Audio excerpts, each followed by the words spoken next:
Hi, it's Joseph Noy, founder and CEO of NeuGroup, checking in from sunny Miami, not from New York, from our Treasurer's Group of 30 Large Cap Edition meeting. I came down here to lead our Latin American Treasury peer group instead, which was hosted and sponsored by Bank of America Merrill Lynch. They did a great job, and thanks to them for their support. I wanted to share a few key takeaways from the meeting. First is that the Trump turmoil impact on the region probably won't be as significant as I'd once thought. The economists from Bank of America that presented suggested that two of the major economies, Argentina and Brazil, coming out of recession. Mexico is maybe trailing, caught between the shock from the U.S. presidential election and their own presidential election coming up next year. But two of the economies look like they two of the major economies look like they will grow. And the traditional pattern of Fed rate hikes in the U.S. Having a recessionary impact on the Latam region does not look like it's going to be as severe this time, particularly if U.S. Rate hikes remain gradual over the next several years.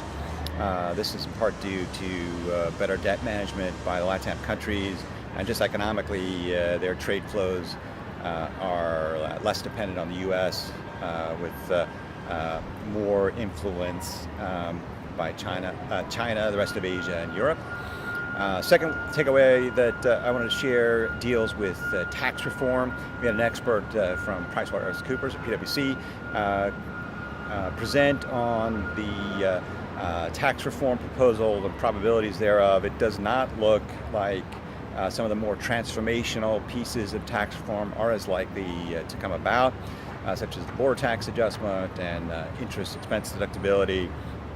But even with the border tax adjustment, he suggested that Mexico would not fare as badly as we might have thought, and even the maquiladoras are likely to survive, particularly those dependent heavily on wage costs, because that differential will, along with the currency adjustments that are expected and just the cost of moving manufacturing back onshore to the U.S. Will allow at least a significant number of those to continue. Third and final takeaway that I wanted to share has to do with this group's secondary mandate, which has always been about encouraging global banks to increase their geographic presence and coverage in the region to better enable treasury operations and banking solutions for the global platform to extend into the region.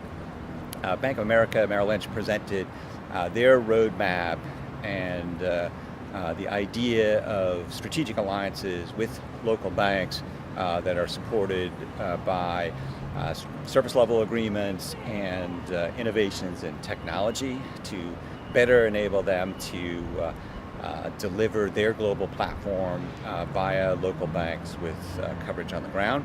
This is not necessarily a new idea, but there is a compelling case to be made that technology and just the realities of the global banking environment with regulation making the cost of investing in new markets much higher, that this is an approach that is likely to become viable eventually. So if and when it does, the group wants to be prepared and also encourage banks like Bank of America Merrill Lynch that are pursuing this strategy to do it smartly and show the fruits of their effort.